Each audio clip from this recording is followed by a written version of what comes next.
guys, welcome to Office Blokes Reacts. This is what happens when three blokes enter a lockdown with a podcast studio. I'm Office Bloke Mike. You ain't see me, right? We are the Office Blokes, and we've got a Patreon page. Yes, we have. Go and have a look at patreon.com, point Office Blokes React. I've got loads of tiers starting at just £1.50. So if you fancy supporting the channel like loads of people have done already, it'd be much appreciated. Go and check it out. You know when one of you said, I think you said, how many Swedish krona is that? Yeah. And I made a guess. In the comment section, there's a few people saying, you were almost right, Dave. Oh, really? Yeah, and someone actually sent me a screenshot of how much it would be. I can't remember what I said, but apparently I was close. Oh, good guess. Yeah. Nice one. Couple of other channels that are worth a go. Office Blokes Try, where we try different things from around the world. Coming soon, sports, because we're now allowed back out into the parks and sports playing. Well, Mike's not allowed in parks, but we can go in the sports play area anyway. And, What's that then? and, Where did all those Japanese sweets go the other day? They seem to have disappeared. had Office Bloke podcast where we do podcasts twice a week, once on a Friday, 6 p.m. British Standard Time, once on a Tuesday, just me and Mike. We talk about English Premier League football. Yeah, good stuff. And we've got merch, as you can see. Original. You don't get kids with hard-boiled sweets. Oh, no. Mike is rocking some of our merch. Look at the shelf below and buy. Nice one. Why not? What actually happens in witness protection? It's something that's in so many movies. It's in, what was the one? Was it Eraser? The Arnie one years ago. You've been erased. That was all about witness protection, wasn't it? I can't remember that now. I don't know anyone that's actually gone and done it. Well, how would you know? Well, you know people, don't you? And then all of a sudden they disappear. Yeah, but They're just going to disappear, aren't they? I just assume they're dead. And around this area, you know all the grasses. If someone's a grass, or you know who they are pretty quick, wouldn't you? I mean, Yeah. That word has spread pretty fast. I've never known anyone personally, well, I've met people who may have been eligible for this sort of thing or may have been the naughty people. I've never known anyone personally well enough that I'd know if they'd disappeared or witness protection or anything like that. There's a house near where I used to live that got shot up. Did you read about it? You told me about it, actually. It was a house that was used to house people in the witness protection program. Oh, really? Is that what it was? Yeah. Wow, didn't know that. Yeah, this is going to be interesting, I think. Obviously, it's going to be American witness protection. Yeah. I guess so, yeah. I think with gangsters in this country, if you just move to a different town and don't have a Facebook page, you'll probably be all right. No way. I don't know. Anyway, let's do it. What actually happens in witness protection?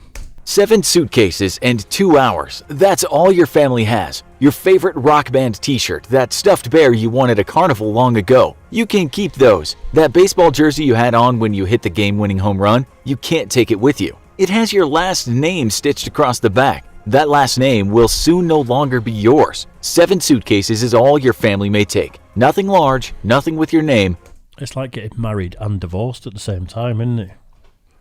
Lose your last name and lose all your possessions. You're just skipping years of your life. No yearbooks, no phones. The men with guns are polite but firm and efficient as they usher your family into the back of a van with blacked out windows. They'll take you to the airport soon and you'll be on your way to your new life. As you climb into the van, you turn back for a final look at the home you've lived in your whole life. A life that will soon fade from existence as if you never lived. Under the Organized Crime Control Act of 1970, the U.S. Federal Witness Protection Program, also known as Witness Security or WITSEC program, was formally created. Its main purpose was to protect witnesses and informants planning to testify against perpetrators of organized crime, such as the Mafia. Previously, witness protection had been instituted under the Ku Klux Klan Act of 1871 to protect people testifying against members of the Klan. Also earlier in the 20th century, the Federal Bureau of Investigation, or FBI, occasionally concocted new identities to protect witnesses. Today, people go into WITSEC for a variety of reasons, with drug trafficking accounting for the majority of cases. Many other countries, including the United Kingdom, Israel, and Ukraine, have a witness protection program with varying degrees of success. Several U.S. states, including California, Illinois, and New York. Going on to what I was saying about that, I'm watching this program at the moment. I was telling you about before about Greater Manchester, the crime, the organised crime thing, and it's if you've not seen it, go on BBC iPlayer and watch it. It's called Detectives or something like that, and it's about Greater Manchester Police. And when you say about people go missing, there's a lot of people who go to jail, and you'll never know of them. You'll know that they went to jail, but you don't keep an eye on them if they're still in jail. True. They may have gone into the witness protection program. You might think they're still in jail, but they've gone. That's a very valid point, actually. You know, maybe they did a bit of time, and then after that, you just disappeared. Because I saw that program I'm watching now on the Manchester organised crime. One of the lads that's involved in it, he's a serious player, and he only got a small sentence for what he was involved in. Be careful what you insinuate if he's just down. If he's just down the road. He lived in my town where I live, right there. Yeah. But he's what I'm saying is he's gone to jail for a long time. I think whatever he cooperates with or whatever he does, he'll probably go into witness protection. If he does. Yeah. I don't think he would. Looking at his character and all that, I don't think he would. Yeah. But it's a great program. Do you think there's any cross-border witness protection? Yeah. Like there could be American witness, high-profile Americans over here that were in witness protection, because that'd make more sense, wouldn't it? Yeah. I think there's a lot of that. Yeah.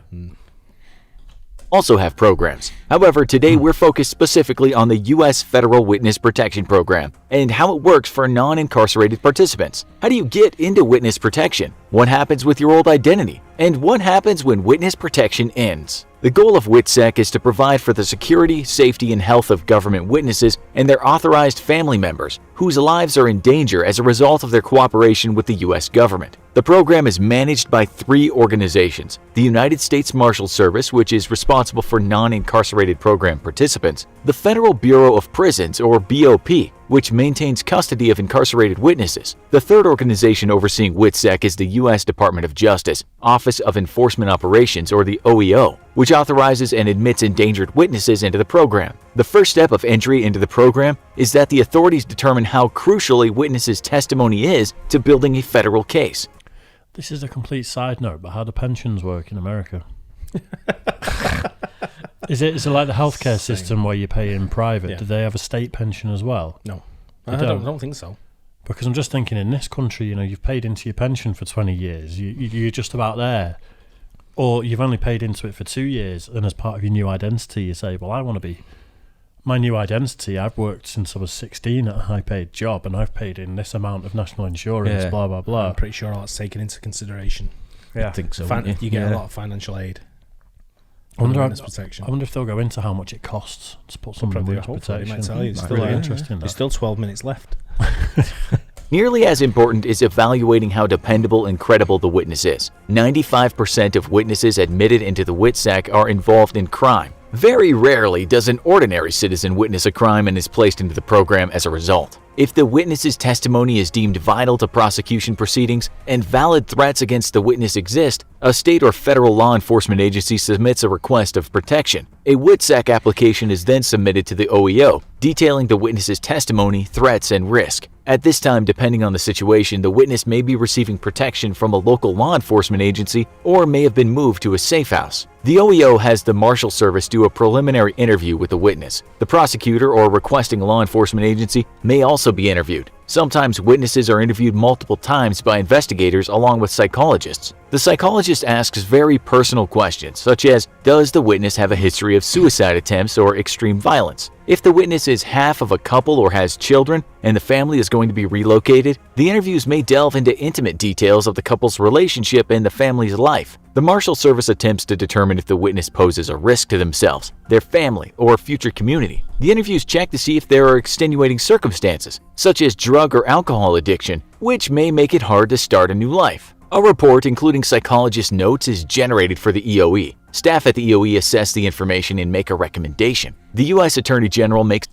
The way TV programs make it seem is just that the officers that are interviewing people have the ability to just make these, you know, I'll put you in witness protection, I'll do this, I'll do that. They've not got that authority, have they? They can just get the ball rolling for all of this sequence of events to start before anything can happen. I think it's probably like something that tries to break through, use it as a breakthrough to try and get people to talk, you know. But at the same time, it answers your question before about I've been in this job for so long, and crime, 95% of people have been involved in crime. Yeah, so I've been a really successful drug dealer up until this point. Yeah, exactly. I need to be reimbursed. You're not going in the witness protection program. You're going in jail. Yeah. You know what probably happens is people that have got a load of money tucked away somewhere as part of their deal, they say, listen, everything I've done up until this point is forgotten about. Any assets I may or may not have are legitimately mine. And then I wonder if the government are laundering technically money for people to go into witness protection. I think your deal, whatever deal you make, depends on what information you have. Oh, big time. Yeah, I think they're going to custom it if you're going to put they? fucking Richard, the local coke dealer who sells 2 bags a day, into jail, no one's asked. No. It's got to be big information, doesn't it? You're flipping on the mafia or something like that, then it's got to be something like that. It's got to be worth their while, hasn't it? To put the effort into. It's got to be worth your while. It's got to be worth your while as well to be a grass, because if you're grassing on the wrong person, you ain't going to fucking survive anyway. It doesn't matter what. And you've got to go into witness protection, haven't you? Otherwise, I think they wouldn't survive, would they? I think a lot of this is going to be deals, though. I think it's going to be, we've got you. You're doing 30 years in prison. We're going to get the conviction on you. So it's either flip or. Yeah, 30 at the same time, though, 30 years in prison, you're going to stay alive for the most part. If you flip and you're not put in the witness protection program, you might last 30 days. Depends who you pissed off. If I was looking at 30 years in prison, I'd flip.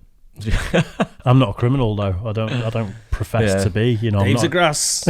Yep. So you all know, and we will tell you where he lives. You know, I don't pretend to be a gangster, though. That's the difference. I don't. You're one of them. If next door have like a little party with like kids, and there's like 2 families there that shouldn't be there, you're like, next door having a party. You're the grass, aren't you? Absolutely not. Put me in the witness protection program. I'm not talking. I'm not talking about being a grass day to day. I'm talking about you're going to get 30 years in prison unless some other scumbag you flip on them.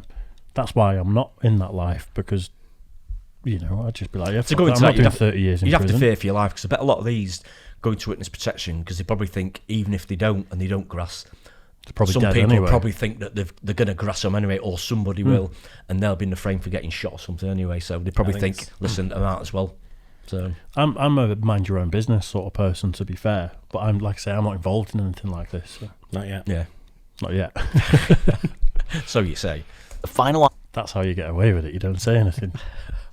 authorization to enroll a witness into WITSEC. If a witness is granted admission, the OEO notifies the requesting agency's headquarters and the Marshal Service. Marshals visit the witness, noting the number of adults and children and assessing their needs, such as if anyone has a medical condition that must be considered during the relocation process. The Marshals explain the WITSEC program in further detail to the witness and family members. All must sign a memorandum of understanding, verifying they understand the rules of the program. Sometimes additional conditions are required to be admitted, such as the witness receiving addiction counseling and agreeing to undergo random drug tests. At this time, the enrollees are moved from their current location to a temporary secure location or are directly transported to the WITSEC Safe Site and Orientation Center in Washington, D.C. Sometimes the witness and family are moved suddenly, sometimes they're warned and are able to say goodbye to trusted relatives. Sometimes the enrollees are able to pack clothing and small items that do not offer clues to what will become their former identities. All documents that identify program participants, such as social security cards or driver's licenses, are turned over to the marshals at this time. Some witnesses testify before heading into WITSEC, while others enter the program and then, protected by marshals, return to testify. It varies according to the circumstances of each case. Once entering the program, the Marshal Service provides round-the-clock protection when the witness is in high-threat areas, including pretrial proceedings and court appearances. New enrollees to WITSEC are flown to Washington, D.C. The Marshal Service has its own air fleet, making it easy to surreptitiously transport witnesses across the U.S. Once they arrive in Washington, the participants are driven to the WITSEC Safe Site and Orientation Center in armored vehicles with blacked-out windows and internal blackout curtains. Not only can the witness not be Hang around in Washington near this safe house, look for the armoured vehicles coming and going, and that's probably the guys you're looking for. Seems like a bit of a sketchy way of doing it. I thought he was going to give out the address as well there. They're only going to the training centre, aren't they? Go to the White House, take a left.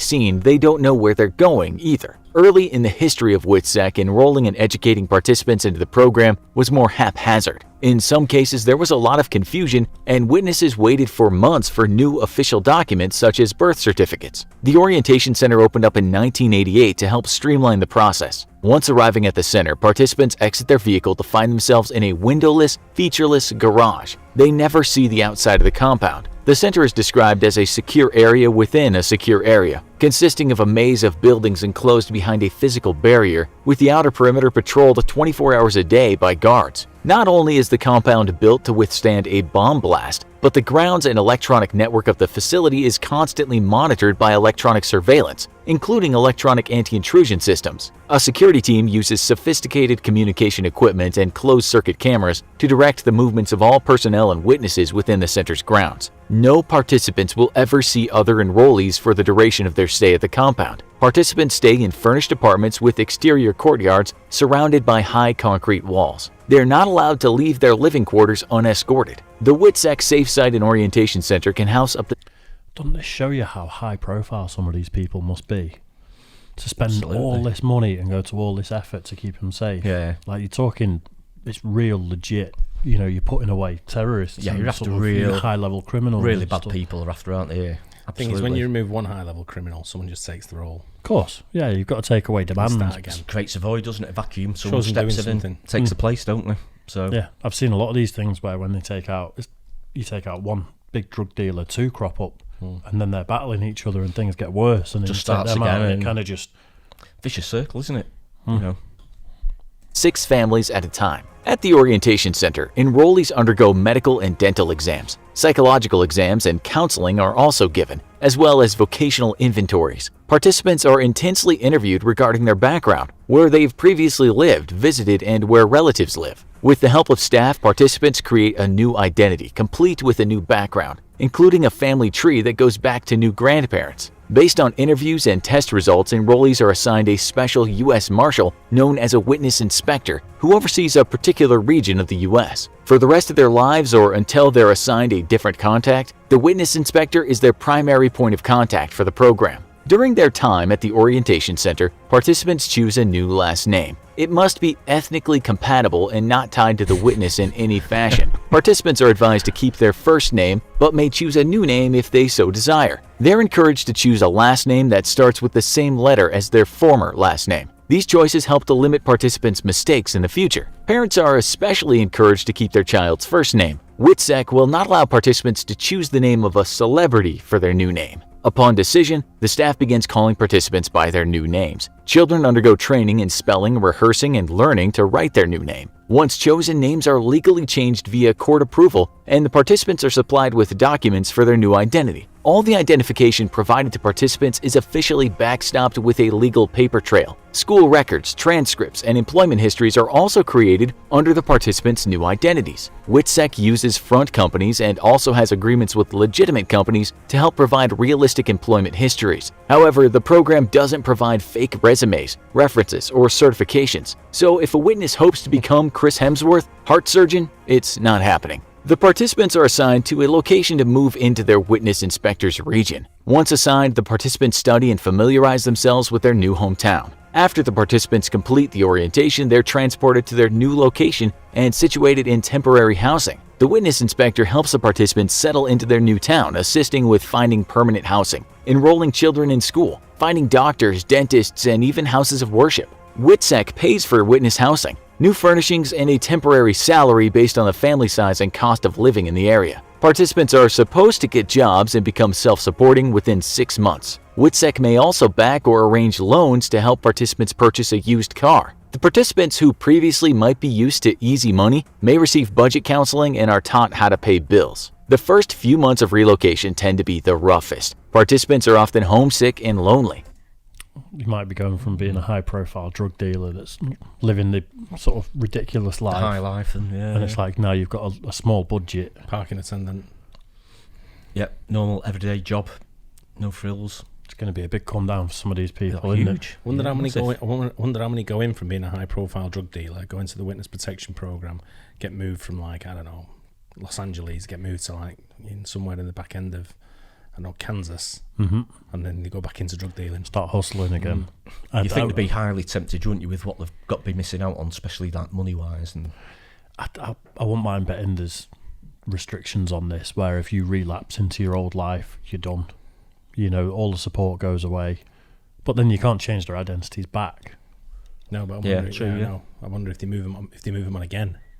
I don't know. It depends. Maybe they'd have to, yeah. I bet it depends if they've got the conviction on the other person or not. Because if the person that they testify against is now in prison and that's all dead and buried, and you start acting like a dick. I think to get into the witness protection program, you've got to be able to put someone away with the information you've got. Yeah. I don't think it's a possibility like that's what he said at the start, wasn't it? It's got to be pretty firm. Well, that has to be crucial evidence, wouldn't it? Is it the federal courts have got something like a 95% success rate because it's that water. By the time you go to those particular courts, it's that watertight against you that no one gets off. Basically, everyone gets off over it. But no matter what you do. But the point is, if you've served your purpose and the person's in prison that you testified against, and you start acting like a dick, I wouldn't mind betting they'll wash their hands of you pretty quick. Maybe. Not sure. I think it's commitment on both sides. Leave you to your own device. Nah, I don't think so. It's too risky. Well, because you'd have to sign things that are, you'll have to commit to a lot of new ways of life, wouldn't you? There's got to be a punishment if you're going to be a dick again. It must be really difficult, especially for kids doing stuff like this. Can you imagine how hard it must be, them trying to keep a secret and you've got a new name. New name, remembering, sort of like fake relations and stuff like that. It's got to be really difficult, really.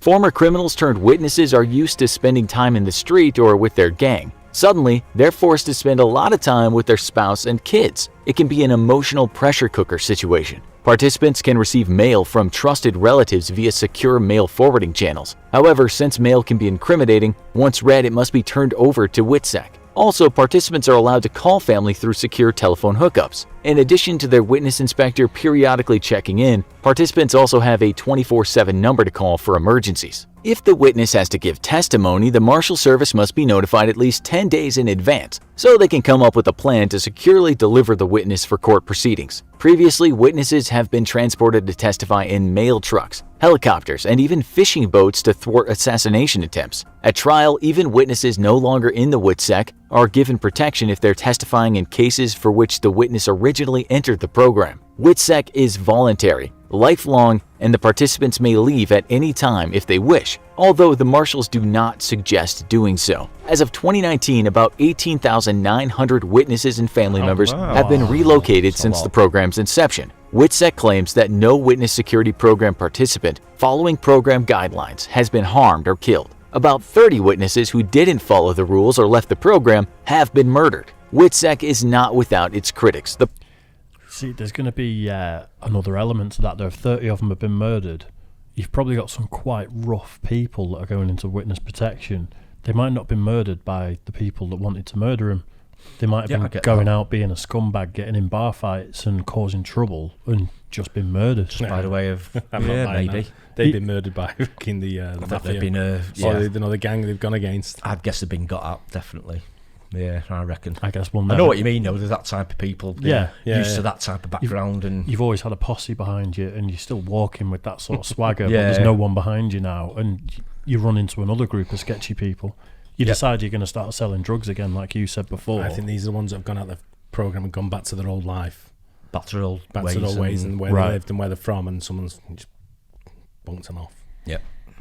Program is expensive to run. The government spends undisclosed millions annually to keep the program going. However, trials involving WITSEC participant testimony have an 89% conviction rate. Information regarding witnesses is provided on a need-to-know basis. Due to layers of security, even within the program, only a few people may know a participant's original identity. Local and state authorities are not notified of criminal witnesses who may even be murderers or pedophiles relocated to their area. Around 17% of WITSEC participants who have committed a crime will reoffend. However, that's a far lower number than compared to parolees who have a recidivism rate of 41%. Though WITSEC isn't a rehabilitation program, the help and counseling received often helps witnesses turn their lives around. However, participants frequently struggle with internal conflicts and identity crises. They have trouble making friends, starting and sustaining new romantic relationships. Ironically, the witnesses' children and family members can fare worse than the witness themselves, because the witnesses are used to extensive lying in their criminal background. Children in the program seem to suffer the most, especially if they're old enough to understand the radical life change the family has undergone. In some cases, children who grew up in the program have tried to return to their original identity as adults and have been stuck in limbo with identity documents. The WITSEC continues to adjust the system after many mistakes and mishaps. In the early days, the program didn't provide counseling and paid for plastic surgeries, including breast. I'm glad he said plastic surgeries. I was like, what's going on there? I know, yeah. What's he doing to her? You're going to be in witness protection. Take all your clothes off. What? Plans for a mobster's wife. Some participants used their new identity to run up significant debt, then told the marshals they'd been spotted by an enemy and feared retribution. The program would change their identity and location for a second time, allowing the witness to successfully flee creditors and collect more cost of living money from WITSEC. Now witnesses must pay off debts before entering the program and are monitored to ensure they don't rack up new debt. WITSEC no longer pays for plastic surgery for relocating witnesses, but will facilitate it for those who can afford to pay for it themselves. Due to a landmark case in the 1970s, in 1984 an amendment was made to the WITSEC protocol that joint custody agreements must be taken into account when relocating children. In 1967, Tom Leonard had visitation rights to his 3 young children. A year earlier, Tom's wife Rochelle had divorced him to marry a mafia informant named Patty Calabrese. The family disappeared. No one told Leonard that his ex-wife and children had left Buffalo, New York, gone into witness protection, and were now living a new life in Reno, Nevada. For the next several years, Leonard fought to see his children. Even when he was granted full custody in New York State, WITSEC refused to produce the children on grounds that their new location and identity would be compromised. The U.S. Supreme Court declined to review the case, otherwise than confirming that the kids were fine and in good health via a single letter. Rochelle refused to correspond with her ex-husband. In 1975, after Rochelle and Cabrese separated, she had a change of heart and got in contact with Leonard. Soon after, Leonard flew to Reno to see his kids for the first time in 8 years. He was heartbroken to see that his kids were now teens and realized how much time he had lost. Later, Leonard sued the government for millions of dollars, saying that he was prevented from raising his children. While the case was dismissed, it caused the WITSEC to alter procedure. Now, a non-WITSEC parent with visitation rights must agree to have the child relocated. They have the right to visit the child, although the visit must be planned through WITSEC. If the parent refuses the program for their child and wins full custody, the child will not be allowed to remain in their new identity. In the current digital age, WITSEC and its participants are facing new challenges as companies and individuals mount extensive background checks. In a few cases, grandchildren of witnesses attempting to join defense or intelligence agencies post 9/11 have run into trouble when the CIA checks into the family's background. The WITSEC is working on ways to limit these types of issues, as they will continue to become more prevalent in the future. How do you think you would fare in the witness protection program? That last one pissed me off, got to say, with the kids. She's bang out of order there. Hey, I know. And he gets full custody of the kids and they still won't let him have him. Yeah. Move her somewhere else once he gets the kids. Relocate her again. Exactly. But then, I mean, to be fair though, would the kids be at risk though? Would the, say, mafia or people like that come after the kids and say, listen, you tell us where the other half is, otherwise I don't know. But you wouldn't know, and also for the sake of your kids, you move. Yeah. You get your kids back, just you relocate. That's I think probably for the safety of the kids, depending on what the case was. I mean, he was a mafia grass. Yeah. Then the mafia are just going to go after whatever they can get hold of to people like that don't give a shit. But they can use that as some kind of barter to get to you. Yeah, but they'll take the kids out and anyone, your grandparents, your cat, your dog, doesn't matter. But if the mum's not around anymore, then the problem goes away. Not really. They won't. What are you trying to say? No, I'm not insinuating anything whatsoever. No, you want something, don't you? If you're looking to clear a debt, you want something. Yeah. I get that. Apparently, kids were supposed to be off the table with things like the mafia. There was supposed to be a level of that's in I know what you mean. Yeah. I don't know, but anything like that, winds me up for obvious reasons. Yeah. Anyway, she got the wood burner.